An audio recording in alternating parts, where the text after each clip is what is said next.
Hey there, Ddraig back with a video, and this time I'm not doing a unit overview or a new faction. Felt like a change of pace, so here we are with the Landmarks of the Old World by Hate Criminal, which is a mod based on a work by the Mao of America, who started it off. And Hate Criminal has continued his legacy. In the background at the moment, I've just added a few videos from my GCSM series, just to give you something a bit of your cat where I waffle on in my intro, but feel free to check out that series. So what is this mod? Well, it adds unique landmarks to the building tree for various places across the old world. These new landmarks provide powerful bonuses, much like some of the ones you already find in the game that CA have put in. So I hear you ask, is Ddraig going to go over some of the main ones, and then that'll be that for that mod? Well, in that case I would say you're query new here. So the first region I look at is the Classic Empire, from Marienburg in the west to Kislev down to the Vampire Celtians, and everything in between. And in the next video we shall move on to a new area. For each landmark I'll give you a rough cost, how long it takes to make, and which factions can see and build that landmark. Most of the costs are going to be based on the Empire faction building tree, and yes, it's a unique one for a particular race. For the mod itself, there's different versions of it, based on the gnocchi you have, or you can use one which is completely without it. And it's also compatible with most overhauls as well. So let's get started, going roughly west to east, and that means we must start in Marienburg and the Wastelands. So our first batch of landmarks, which there's 4 of in this particular region of Marienburg, is going to be House of Birds, which is the district where the Parliament is found, and of course is where the real merchants are of the city. This building comes in at a hefty 16,000, takes 6 turns to make, and is a tier 5 building. It is available to the various factions shown on the screen, and I'll show similar for each building as it is appropriate. A very powerful building and well worth the cost, and a lot of trade value with an extra resource, and a ton of bonuses to trade and income. Marienburg itself has a lot of income generating possibilities, as the port brings in substantial bonuses as well. Next we have the Grand Temple of Marn, a place where any captain makes sure he specs before going on a trip to the famously dangerous open ocean. Coming in at 10,000, and with 5 turns of building, this T4 building, as any budding seafarer has tons of buffs. Adding more movement and a vital minus 50% attrition, which is definitely worth it just for that. And there's some recruitment bonuses as well for warrior priests, and provides 2 for the garrison. If you're taking off into uncharted waters to conquer the lands, this building is a great way to ensure a safe voyage. Bitter Stink is a Skaven's secret stronghold, hidden underneath Marienburg where they can launch their sneaky attacks. It is currently held by Cran Scuten. This powerful landmark is 6,130, with 5 turns of building and a tier 4 level. As you can see, it provides a ton of interesting options and a formidable garrison, with a great food buff as well, with some significant income and a new workshop stone trade resource as well. It means it's a great place for any budding Skaven in order to set up a nice home. Curse Marches is the final unique building, a familiar dwelling, so naturally giving you Norse factions more bonuses for these units. It costs 6,600 and takes 6 turns to build, and is a tier 3 landmark, adding a great experience bonus and freshes out the garrison as well, with powerful familiar warriors, and not forgetting a large chaos corruption. Let's continue south onto the famous province of Reikland, and of course the first place we should look at is Outdorf and the famous Imperial Zoo. A place of legend and a must for any tourist to come and visit, as it houses a wide variety of dangerous monsters. And one special surprise, the Imperial Dragon, a magnificent beast who has his own power of gold, and on occasion lets Karl Franz ride him into battle, and I'm sure much to Deathcore's annoyance. An interesting building at only 4,000 gold, and only 4 turns to build, and it is a tier 4 landmark. It does not provide a lot of buffs, but it does provide a lot of good recruitment choices, and if Henry comes a knocking, well, the Imperial Dragon can go and have a word. No doubt he doesn't care about the city or its people, well, maybe a pinch Karl Franz. However, his gold, well, that's not on at all. Still in Altdorf, we also have the Cathedral of Sigmar risen and transformed, which is a tad wordy to say the least. So let's go to the Holy Temple of Sigmar. It's carved out of stone and is the centre of the cult of Sigmar, and this is where the Grand Orginiz resides, and is one of the true marvels of the old world. At 11,000 gold, it is not cheap, marvel either, and at a mighty 7 turns, and its natural tier is 5. Provides a lot of buffs, and is naturally based around the region, so it provides some great bonuses to warrior priests and a huge +6 recruitment rank. Also adding small buffs to that unit as well, and provides a strong garrison boost with 3 units of Fragians and some warrior priests. Before we move on, let's take over to a quick tour of the wineries. A famous crisp white wine is produced here, and there's also a good acidic beer for all your beer drinkers as well. And it's not unheard of to find some Bretonnians living here cheering out with their fine wine. At 6,000 cost, 5 turns, and at tier 3, this adds small bonuses, but obviously a great trade resource, which means you have to choose what buildings you want to do in this maxed tier 3 city. But notice that garrison, a paladin and the Knights of the Realm is not bad to boost up the core of the troops in that particular building tree. As we continue south, we go into Wissenland, and only one landmark to talk about here, the mighty College of Engineering. Alongside the forges, we have the college itself, a vast knowledge accumulated from dwarfs in the Empire and is held in these walls. At 12,000 gold, the education is not cheap, but it only takes 5 turns and has a tier 4 level. This building provides not a huge amount of buffs, but some viable trading resources, but also reduces construction costs in all provinces, and the time reduced as well is very handy. With that quick stop off in Wissenland done, we can move on. With nothing to talk about in Sylvania, let's head back slowly north through Averland this time, and stop off Averheim and look at the fortress there. Coming in at a hefty 14,000, taking 5 turns, and is a tier 5 building. It provides some good buffs, but nothing groundbreaking. The +10 public order is very nice though, and has a very nice garrison increase. But at 8 game with money to burn, you can certainly find worse ways to spend your cash. Staying here, you can also build up the Pillar of Skulls, which is obviously not available to the greenskins. Providing a warning to all that of that faction, this is not the place to be, and motivates your forces. It costs 6,000, and at 5 turns at tier 4. This provides some very nice buffs if you're going south into the greenskin lands. Or if Sigmar has failed the Empire, they are pushing into the Empire lands, this is a great building to boost your morale and boost some weapon strength as well. Staying in this province, and near the Blackfire Pass, you will find the base building tree, the Watchtowers, which is a rare 2-stage landmark. At a base level, it does not provide much use, but the extra range of sight should not be taken lightly, as you can see the enemy coming before they can see you, and it's a valuable commodity.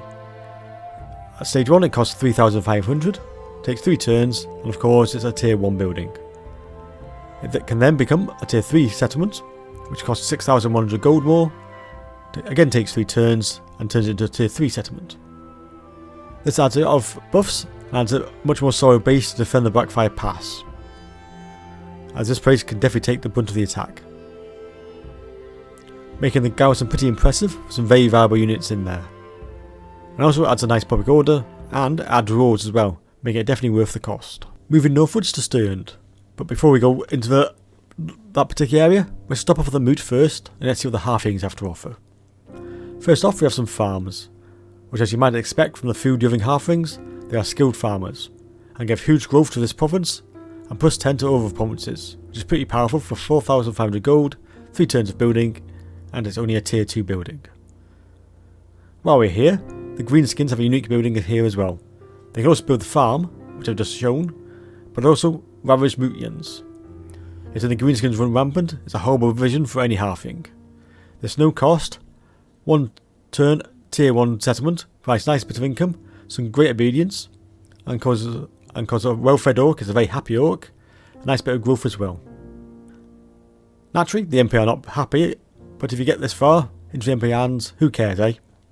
On to the main bit of Stirland, which we can find the Temple of Moor. At 4,000 cost, takes 4 turns to build, and is a tier 2 building. This has got some interesting buffs to help get rid of the encroaching vampire corruption. Especially handy if you're taking over this from the vampires, as this can really help get them back and get that untainted higher. hopefully picking out that corruption nice and quick. As we continue north, let's go through Talabecland, and our first stop is Kemperbad, which is where we find the Belladonna hideout, the home of a sinister Belladonna gang which come from Tyria. Taking full advantage of a trade from outdoor to noon, they extort this particular trade route by doing unsavoury activities. The building itself is cheap at only 3,000 gold, takes 3 turns to make, and is a tier 2 building. As you can see, it is -2 to public order, for obvious reasons, but it does provide nice bonuses to your free militia and a bit of extra gold, but I won't ask where that money comes from. Onto the province capital now, and here you can find Vyandir's blacksmith. This elven blacksmith relocated to this region to improve his own skills, and strangely, there's just some of that natural elven arrogance as well in that time. His skills are legendary in the region, where one of his swords is very highly prized. It costs 8,350 gold to build it, takes 7 turns, and is a tier 4 building. Adding the rare elven trinket resource to your trading and adds some great bonuses to your heroes. This is definitely a viable building and a must purchase in this region. As we head further north, we come to Hochland province on our first stop. Here we find the School of Sorcery, a licensed school by the Emperor to study magic and its theory. This tier 4, 10,000 cost, 4 turn build provides some obvious benefits to magic, adding more winds of magic and some great starting buffs for battle wizards. There is also a top tier which costs 12,000, adds even more winds of magic and adds a unimark to the garrison as well. Before we leave this province, we need to make a stop at the Brass Keep and look at the pearlescent tower which the vampires can build. It is at the heart of the castle and shines a pulsating dead light that drains the life out of the surrounding area. It costs 13,650 dark magic to create the tower and takes 8 turns, and it being a tier 3 building. As you can see, it busts the vampires quite a lot, and it's well worth building. Just for vampiric corruption it benefits itself, and it creates 4 tough units of Grave Regard to your garrison as well. One more building to talk about. It's a very expensive series of buildings, and the first one starts at 13,000 gold, takes 7 turns, and it's only a tier 1 building. As you can see, it's a powerful money creating landmark, and that's just the start. The next tier at 19,500 takes 10 turns, and it's of course tier 2. This time the gold is really starting to flow, but the dwarf's curse is really starting to take effect, with your public order debuffs. Finally we move up top tier, which is obviously tier 3, which costs 26,000 gold and takes 15 turns to complete. Has even more money flowing in, but at a cost of public order debuffs, and some very angry dwarves. However, you are rich, which certainly helps your peace of mind. Heading northwest and into Middenheim now, and its capital. This building is for the vampire counts, and it's the corrupted temple of Ulrich. At 5,500 cost, 7 turns and a tier 4 building. This provides a ton of bonuses for your walls. While maybe not the most glamorous units in the army, it does provide a ton of speed on the ground, with some extra income as well, and helping to vanquish corruption. And this is definitely going to annoy that wolf god. As we keep going north to Nordland, let's stop briefly at a newish area of the map, the Black Pit, a revered site for the forest goblins, and is considered a place where the biggest and largest of the Ragnarok spiders make their nests. Being that this creature is the forest goblins' particular favourite creature to worship, and likely they mainly worship it because they don't want to be its food source, what better place for their shrines? This 2-tip is as large as a Ragnarok spider, with huge bonuses for that 6,100 cost, only takes 3 turns, and it's only a tier 2 structure. Means it's most certainly a must build. The annual recruitment of the giant spiders very early on, and has bonuses such as poison, a lot of growth for the goblins to expand, and of course the mighty Spider Queen itself as a garrison option. A truly awesome landmark for any forest goblin to build. Now onto the main part of Nordland, and first up is Salzenburg, where you find the Silversmith Guild. A place which controls all the trade of the nearby silver mines. With high quality, these items are known around the world as highly sought after trinkets. Naturally, this is a high valuable landmark. It costs 8,000, takes 4 turns to build, and is a tier 3 settlement. As you can see, this is going to pay for itself, and it's a no-brainer to build this landmark. Staying here, there's also an impressive castle to rebuild, adding some impressive bonuses for dealing with Norska and Chaos. 8,000 points again, and a tier 4 building which takes 4 turns to complete. If you're fed up with those Norskans raiding Barties, time to build this and get ready to take the fight to them. To the west and a final stop in this province is Dietershafen and the Imperial Fleet Anchorage. This 5,000 cost 4 turn tier 3 building provides a lot of movement range and a bit of income as well, with 4 units added to the garrison and powerful ones at that, with a cannon and 3 units of greatswords, meaning it can definitely help hold this valuable port against Norscan raids. Moving on the coast to the east is where we find Ostland, on our first stop in this area. At Nordland we find the first landmark, which is the Vermeer capital, the Mist Isle. Naturally it is surrounded in mystery, and this place has been long suspected to be the home of the Vermeer and its capital, with huge bonuses to this particular faction, and it's an expensive building at 12,000. Takes 5 turns to make, and it's a tier 2 building, which means a lot of hard ratings you're going to have to afford this building. With every bonus you can think of for the Vermeer and a large garrison of powerful warriors. If you're planning to run a lot of this unit, make sure this is your first port of call, and that pun is intended. While we're here, the vampires have their own building as well. This torture chamber. An ancient vampire, Melkar, is truly insane, which is saying something considering that he's a vampire, and has tortured numerous humans, trying to persuade them the good side of being undead. Yep, he is really very mad. At 13,000 dark magic, takes 9 turns and is a tier 3 building. Adding a lot of magical buffs and adding the Doom of Darkness spell to any army fighting here. Means it adds a lot of benefits for any vampire lord who has time to build this mighty tower. Before we leave Ostland, let us go to the capital of Wolfenburg, where we can find a building to buff the unit best to deal with said vampires. The Order Hall of the Silver Hammer is the Hall of the Witch Hunters, and as you can see, provides a lot of nice bonuses to that particular hero. Also provides some viable untainted bonuses as well, and it costs 7,000, takes 4 turns to build, and is a tier 4 landmark. While we're in the north of the Empire, let's go into the lands of Kislev, and first up for landmark is the Border Watch, which can be built in Volksgrad, Fort Straganov or Fort Jakova. This 4,500 cost building takes 6 turns to make and is a tier 2, adding some nice range to your hands, vital for showing off those chaos raids early on, and add some extra halberds to help your garrison. And more vital, a bit of vodka, even though I think the Kislevites would be looking to even trade with 3 barrels of the precious liquid. As we move around Kislev, we can stop off at Prague, or the Cursed City, or sometimes called the Bastion of the North. First off is the monstrous walls of Prague, which has 3 gates and is represented here by this landmark.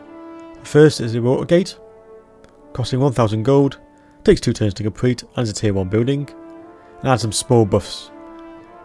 Next it moves on to a tier 2 building, which costs 2,000 gold and takes 3 turns. This adds more income and a bit of trade as well. Then finally we hit tier 3, costs 4,000, takes 4 turns to build, and it adds a nice dropping of leadership to the enemy. Moving through the city, we come to the Grubergrad, or the Deep City. Hidden beneath Prague itself is a maze of tunnels built by the dwarves, which just shows how long Prague has stood.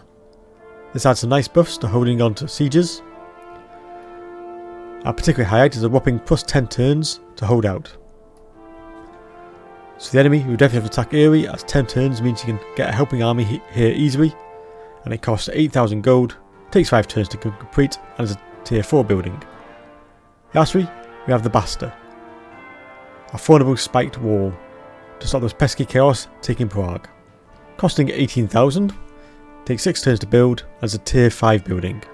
Adds some trade options, and adds even more buffs for when you're sieged. Means the enemy will have to come en masse to take Prague quickly. Let's move on to the capital now. We have the Sharian mission, a place of healing, and yes, vodka has healing possibilities.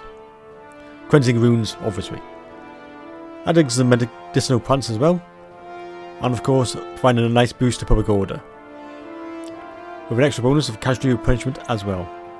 This landmark costs 3,200, takes 4 turns, and it's a tier 3 level.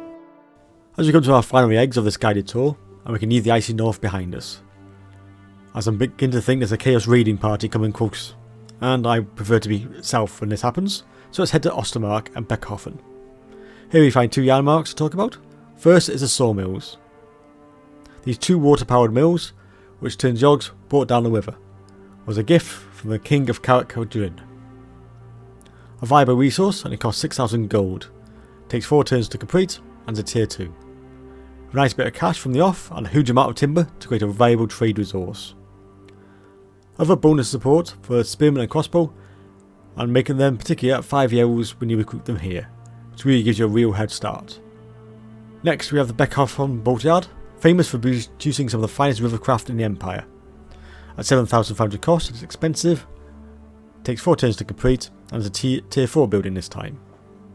It does provide extra movement buffs around the region, so getting armies through this province makes it a lot easier. Before we leave Ostermark, let's head into the city of the Damned and Mordheim, famous for taking a warp comet to its face, and then being turned into a haunted, corrupted city. However, warp zone is highly prized, so while you're here, let's mine it. It costs a mighty 10,000 gold to build, takes 7 turns to complete, and is a tier 3 building. Generates a fair amount of income, but becomes at a price, as your delicate citizens were not exactly enthusiastic about mining this dangerous material.